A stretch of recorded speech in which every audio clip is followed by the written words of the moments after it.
안녕하세요 여러분. 건강한 식탁을 위한 여러분의 동반자입니다. 감자라고 하면 어떤 이미지가 떠오르시나요? 아마 많은 분들이 탄수화물 덩어리라고 생각하거나 다이어트 할 때는 피해야 할 식재료라고 생각하실 텐데요. 하지만 감자에는 다른 탄수화물 식품에서는 찾아보기 힘든 특별한 독성 물질이 들어있습니다. 바로 솔라닌과 차코닌이라는 알칼로이드 성분인데요. 이 성분들 때문에 감자를 잘못 먹으면 신경계에 심각한 독성을 일으킬 수 있다는 사실을 알고 계셨나요? 먼저 감자의 부작용부터 살펴보겠습니다. 감자에 들어있는 솔라닌과 차코닌은 감자가 스스로를 보호하기 위해 만드는 천연 독성 물질이에요. 특히 감자가 빛에 노출되어 녹색으로 변하거나 싹이 났을 때 이 독성 물질의 농도가 급격히 높아져요. 이런 감자를 드시면 구토, 설사, 복통은 물론이고 심한 경우 신경계 마비까지 일으킬 수 있습니다. 더 무서운 것은 이 독성 물질들이 열에 잘 분해되지 않는다는 점이에요.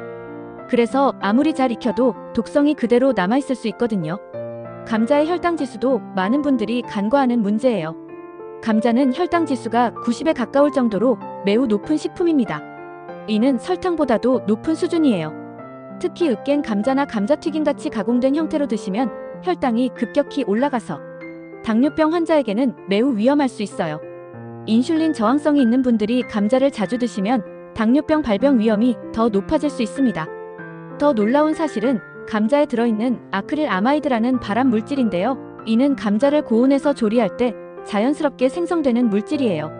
특히 160도 이상의 고온에서 튀기거나 굽게 되면 아크릴 아마이드 농도가 급격히 높아져요. 이 물질은 국제암연구소에서 발암 가능 물질로 분류한 성분이라 장기간 섭취하면 암 발병 위험을 높일 수 있어요. 이제 감자를 어떻게 조리하고 보관해야 하는지 알아보겠습니다. 감자를 보관할 때 가장 중요한 것은 빛을 차단하는 거예요. 감자가 빛에 노출되면 솔라닌 함량이 급격히 증가하거든요. 그래서 감자는 반드시 어둡고 서늘한 곳에 보관하셔야 해요. 하지만 냉장고에 보관하시면 안 돼요. 낮은 온도에서 감자의 전분이 당분으로 변하면서 조리할 때 아크릴 아마이드가 더 많이 생성될 수 있거든요. 감자에 싹이 났거나 녹색으로 변한 부분이 있으면 반드시 두껍게 깎아내고 사용하세요. 많은 분들이 그냥 싹만 제거하고 사용하시는데 이는 매우 위험해요. 솔라닌은 싹 주변뿐만 아니라 감자 전체에 퍼져 있을 수 있거든요. 녹색 부분도 마찬가지로 주변까지 넓게 깎아내셔야 안전해요. 감자를 조리할 때는 아크릴 아마이드 생성을 최소화하는 것이 중요해요. 감자를 튀기거나 굽기 전에 찬물에 담가서 표면의 당분을 제거해주세요. 30분 정도 담가두면 당분이 빠져나와서 아크릴 아마이드 생성을 줄일 수 있어요.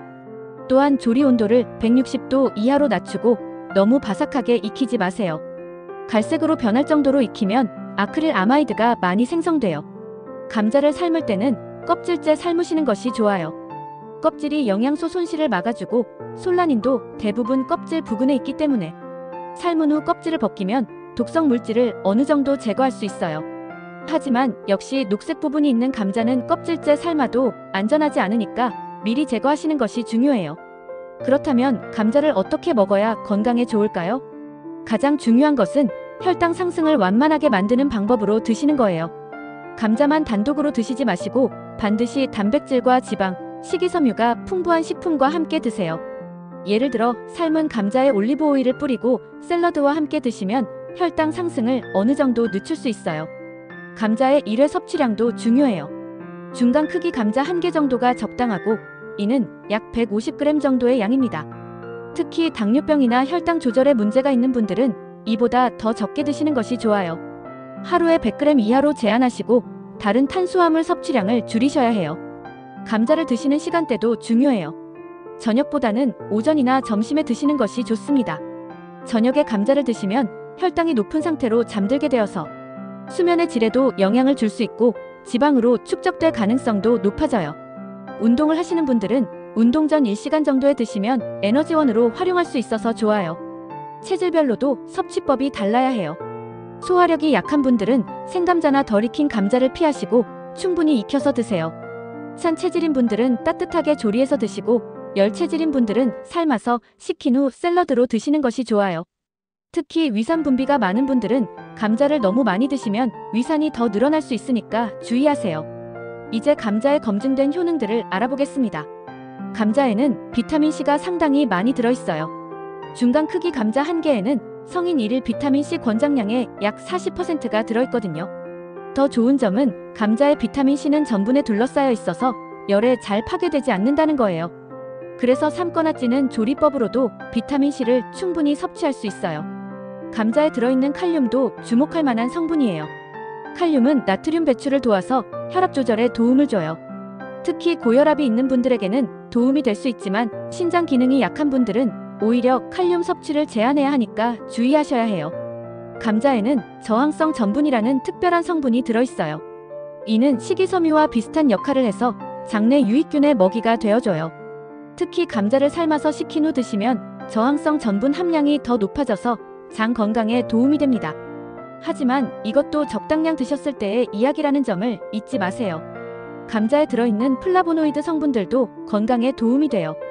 특히 감자 껍질에 많이 들어있는 클로로겐산은 항산화 효과가 있어서 염증을 줄여주고 혈관 건강에 도움을 줄 수 있어요. 하지만 껍질을 드실 때는 반드시 유기농 감자를 선택하시고 깨끗하게 씻어서 드셔야 해요. 위 건강 측면에서도 감자는 도움이 될 수 있어요. 감자에 들어있는 전분이 위산을 중화시켜서 위염이나 위궤양에 도움을 줄 수 있거든요.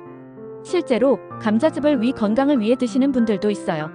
하지만 생감자즙은 솔라닌 위험이 있으니까 반드시 신선하고 싹이 나지 않은 감자로만 만드셔야 해요. 오늘 영상이 도움이 되셨다면 좋아요 버튼 꾹 눌러주시고 구독과 알림 설정까지 해주시면 정말 감사하겠습니다. 여러분은 평소 감자를 어떻게 드시고 계신가요? 오늘 내용 중에서 가장 놀라웠던 부분이 있다면 댓글로 공유해주세요. 다른 분들에게도 큰 도움이 될 거예요.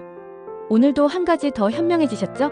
다음 영상에서도 여러분의 건강 지식을 한 단계 업그레이드 시켜드릴게요. 다음 영상에서는 고구마를 주제로 다시 찾아뵙겠습니다.